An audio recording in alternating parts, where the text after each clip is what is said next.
President-elect Biden is doing all he can to transition smoothly into the White House, but he's been forced to do it alone. That's because President Trump has yet to accept the results of the election. We are already beginning the transition. We're well underway. And the ability for the administration in any way by failure to recognize this as our win does not change the dynamic at all in what we're able to do. President Trump is purging the top ranks of the Pentagon after firing Defense Secretary Mark Esper, replacing officials with White House loyalists for this lame duck period of his presidency. Chief Global Affairs anchor Martha Raddatz has the latest. Good morning, Martha.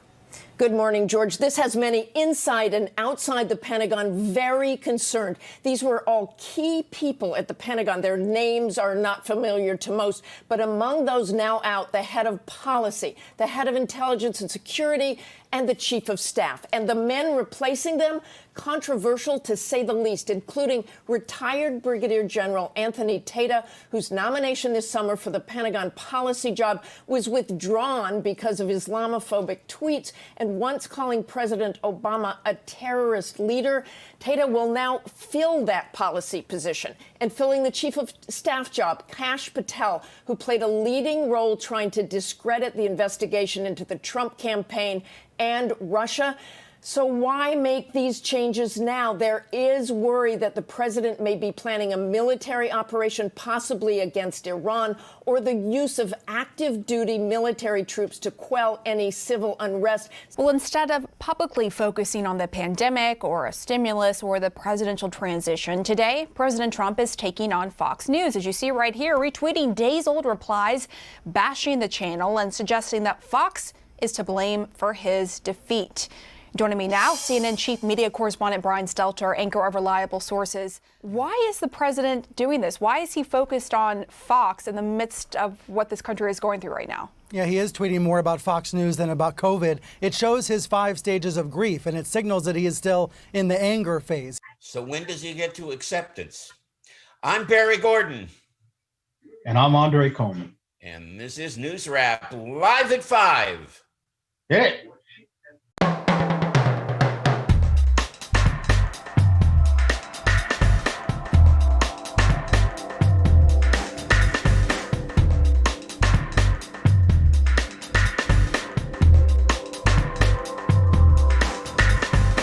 All right. Well, I thought that the cold open really summed up the stages of grief very well. We've gone through denial. We've gone through anger, waiting for acceptance, aren't we?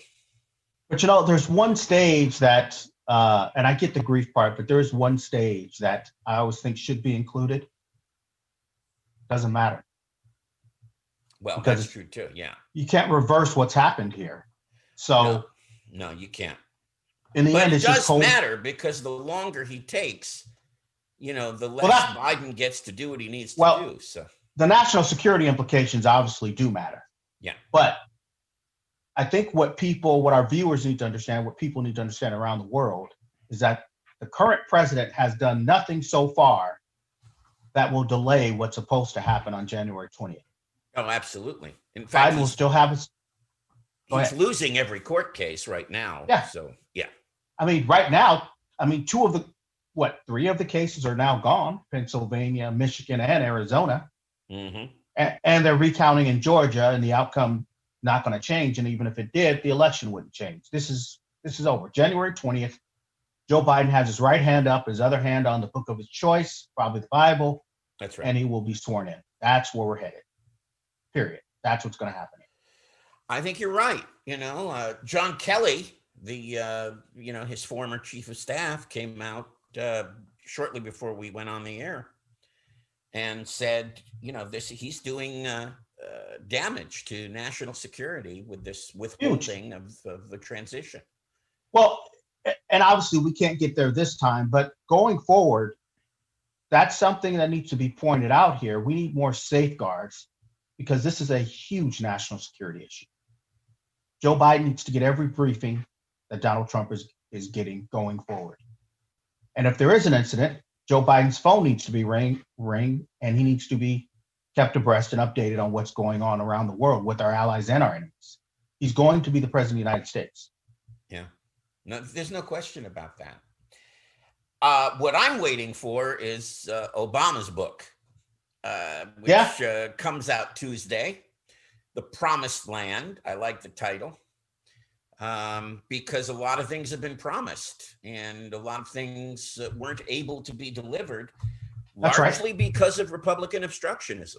And, Well, and because I of- think he finally recognizes, or at least is willing to say publicly, how completely toxic that was, how toxic that environment was. He does not have kind things to say about Mitch McConnell.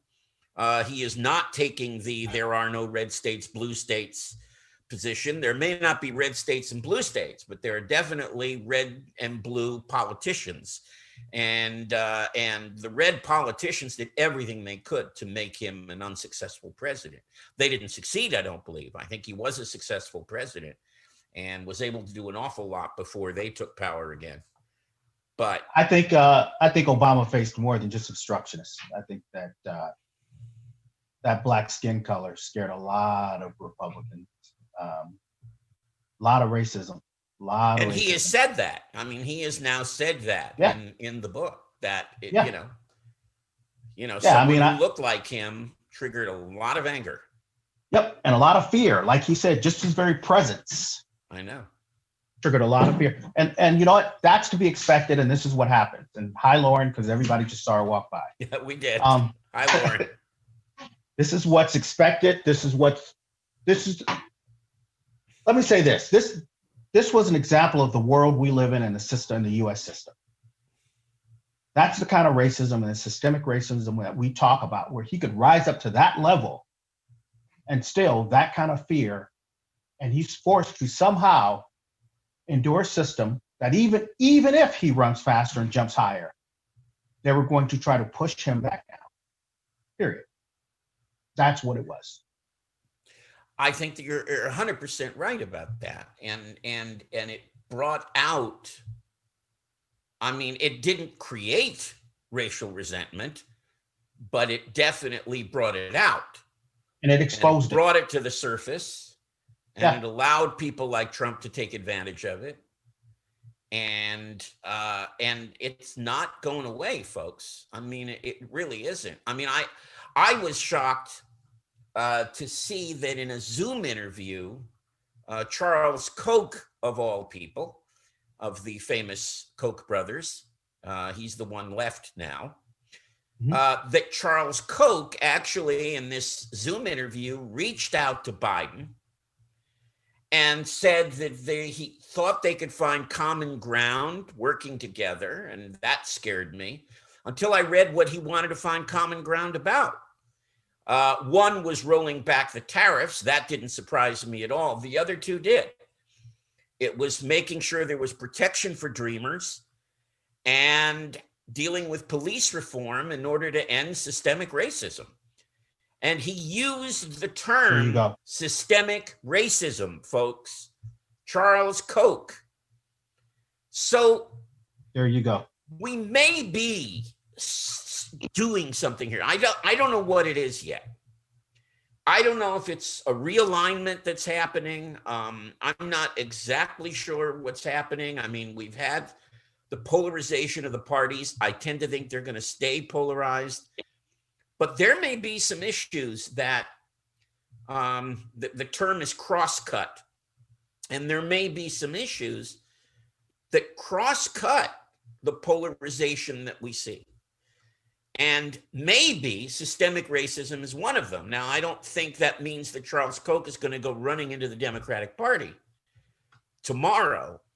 But what I do think is that there may be a faction of Republicans who are just done. They might be unhappy, as much as they may be economic conservatives. They may be unhappy with the nativism and the racism and all of the poisons that our politics has become infected with. You know what, Barry, right before the election, the show before the election, I asked you what state you thought could flip. And I said, you remember what I said? Said Arizona. That's right. You said Arizona. And I told you, I'm pretty sure said that my impossible dream would be Georgia or North Carolina. That's right. Well, you got one and I got one. You're darn right. I think the Republican Party has to ask themselves why those states fled. And well, I think right they have now, to further, I mean, right now they're saying, "Oh, it's an aberration. Biden is a centrist. If it had been a more left-wing Democrat, they wouldn't have flipped." And that's where they're going with it. They Really? think they're going to get back, 2 Republican Senate seats, Perdue and Loeffler in Georgia, and the world is going to continue as normal. I don't. They may I don't win either, them. because They Abrams, may win them, but it is going to be incredibly close. Abrams almost won Georgia herself. That's right. So that tells you that this is not an anomaly. That in itself. So, and as you said, Arizona has been going in that direction. This party, and this is what amazes me, when Clinton lost, the line of thinking was, by all media pundits, was, what is the identity of the Democratic Party? Trump has lost, and they lost 2 states. Now, Georgia hasn't gone blue since what, 92? The Republican Party has to do some soul searching. And I say that because the very issues you just brought up from the surviving Koch brother, that needs to be part of the conversation. Yes, it does. If this idea that, hey, we can just wait this out for 4 years and Donald Trump's going to come riding back in on a white horse and rescue us again, they will be lucky if he's not in jail. That's A. And B, the shenanigans Trump is pulling right now, 80% of the people earlier this week considered Biden the president-elect. That includes a lot of Republicans. I'm not really sure that in 4 years, I think there's some people who are going to move away from this party between now and then, and they're not going to be happy to see him. I think you're right. 2016 was a con job. Yes, 2020 included 70 plus million votes for a losing candidate. But it included a whole lot more. It's going to be over 80 million votes for the winning candidate. And I'm not sure coming back and using the same shtick to pull away from that 80 million, or possibly 80 million plus. You got to pull away and back towards Trump now. And he just proved that he can't do it. So, well, that's true. I don't see it. But he does have 70 million people who back him. And that's a whole lot of people. And he may feel that, he can pull the others over. He may actually feel that maybe there's a little more racism and a little more nastiness that he can tap of people that haven't voted, people that are outside of the system. Let me correct you. And if he's talking about people outside of the system, by the way, he's talking about the fringe, because that's the only way he's going to get it, is if he gets fringe voters who are way over to the right to vote for him. But let me correct you. He has 70 million right now. That's not guaranteed he's going to keep 70 million. Right. That's A. And B, the bigger issue is they've got to keep those 70 million people engaged over the next 2 years to vote Republican. And that's going to be very, very hard for them to do, I'm going to predict. And I don't think they're going to be able to pull that off.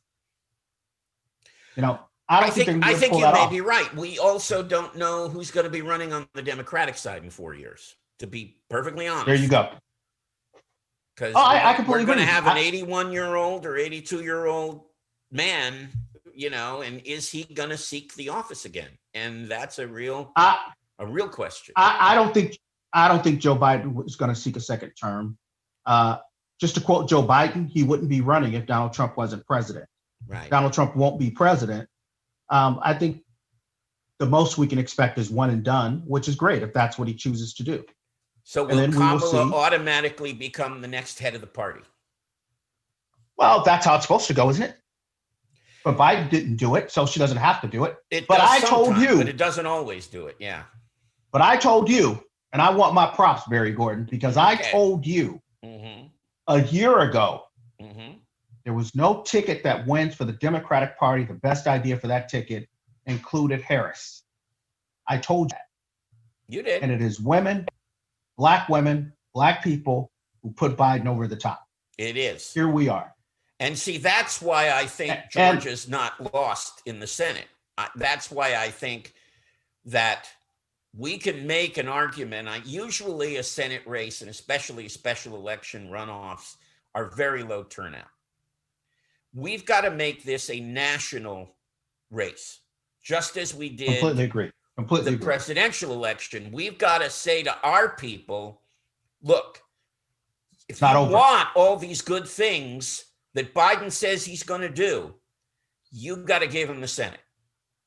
And I mean, Biden will try not to get hooked into that.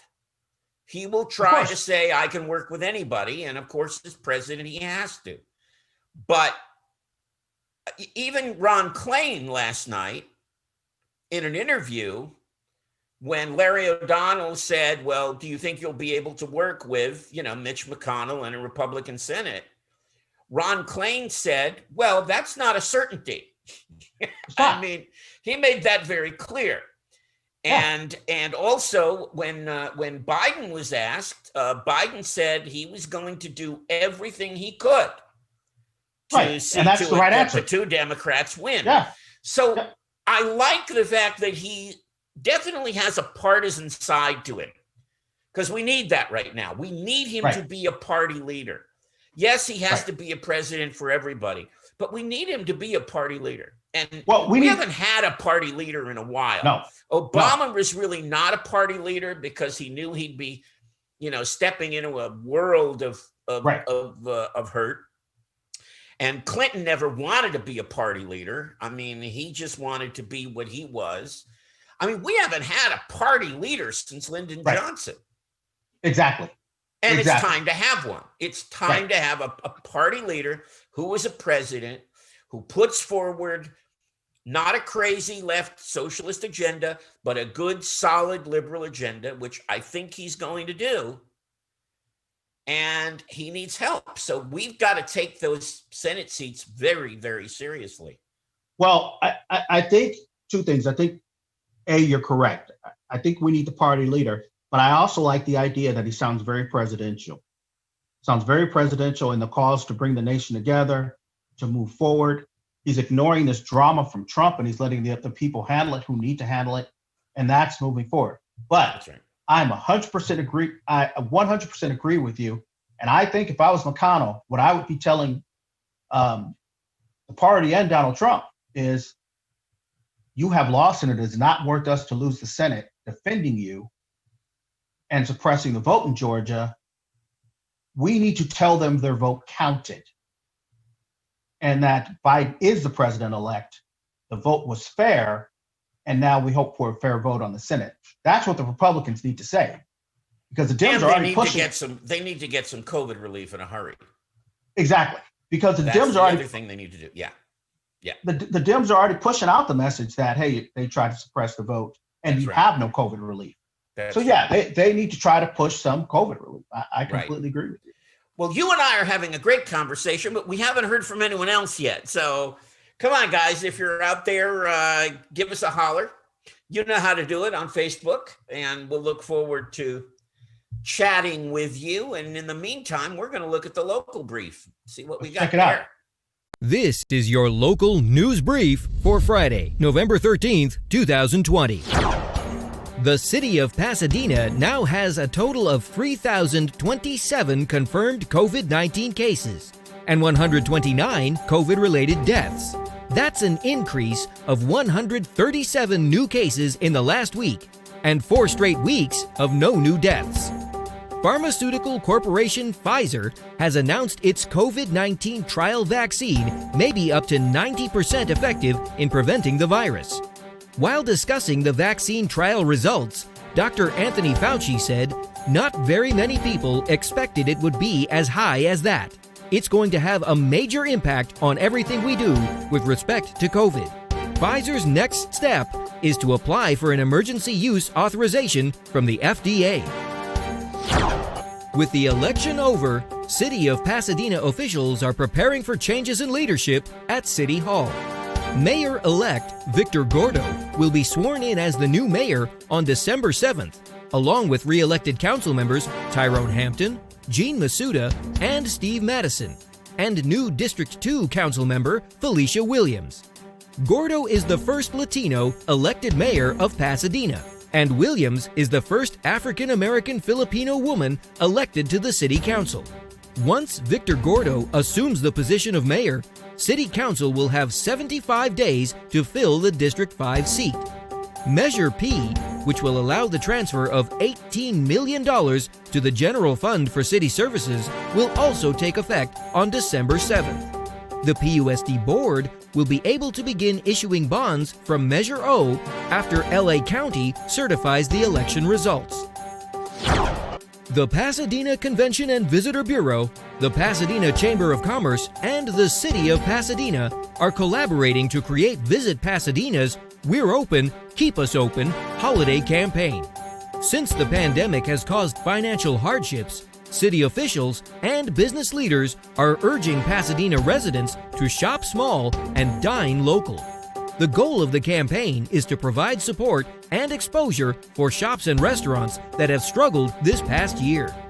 Pasadena businesses, retailers, and restaurants are being asked to download branded graphics, add business contact information to Shop and Dine Pasadena directories, and encourage customers to hashtag #ShopPasadena to spread awareness on social media.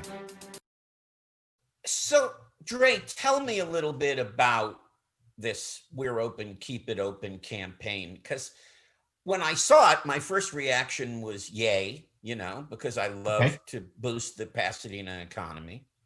Then my second reaction was, is this anti-guidelines? Is this saying, please don't lock us down if we have another surge? So it wasn't quite clear to me. So explain it to me. It's not an anti-guideline. It's not please don't lock us down. Nobody wants that, obviously. But I think the point here is that as businesses have opened, we have not gotten back to 100 of the customer base coming back out to shop and to use business, to sample their wares, so to speak. Right. And so I think now you will see around the country efforts to convince people to shop, to keep local businesses going. Because look, we're coming up on the holiday season, the Christmas season, and this is where a lot of money is spent. So you got to convince people to get back out there and spend their dollar, but do it safely. And that's what I think it is. So that's a big part of it. I think the other big part of it is, if you recall, and I know you do because I know of all the reading you do, after 9/11, there was a marketing campaign to convince people to fly. Right. To convince people that New York was safe, because they were struggling through the same kind of thing where people were afraid to use those businesses. People were afraid in New York to go out. So it's going to take some time to convince people to spend their money in person. And that's what we need here. Yep. We have a comment from that comment right there? Our boss. He's out of the hospital, apparently. Yay. Yay. I hope you're feeling better, George. And okay, he's gloating. Both Dre and I called Biden-Harris a year ago. You did. I was wrong. You were right. Well, hey, Barry. I give up. I watched you dance badly over Elizabeth Warren. Oh, I love Elizabeth Warren. I still love Elizabeth Warren. I still wish Elizabeth Warren was our president. And yes, but nothing will move me off of that. So. But as much as you love all that, I didn't love the dancing.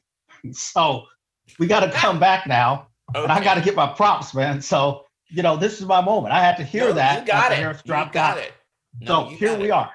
Yes. Here we are. And George is correct. George called. And it seems to be working out right now. Yeah. I got to say, I'm pretty happy. Seems to be working out. Not as excited as I would have been with Elizabeth, but it seems to be working out. Oh, Jasiri has a comment. Okay.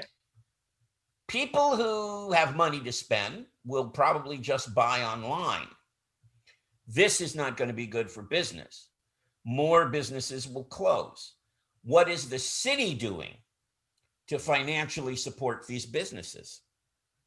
Well, the city does. The city does have some programs to finance businesses. Right. But understand, one of their emergency funds is already dry. One of them. Now they have several more, but around the country, we're going to run into a point, like I've always said, the coming social pandemic where businesses reopen and they have to try to figure out how to convince people to shop, how to make money again, is going to be as bad as the pandemic we're going through right now. Absolutely. Because a lot of restaurants are going to have to figure out, can I keep my doors open? Can I keep the lights on? And then it's now I have the added expense of disinfecting every day. Right. And Aaron has also made a very good point.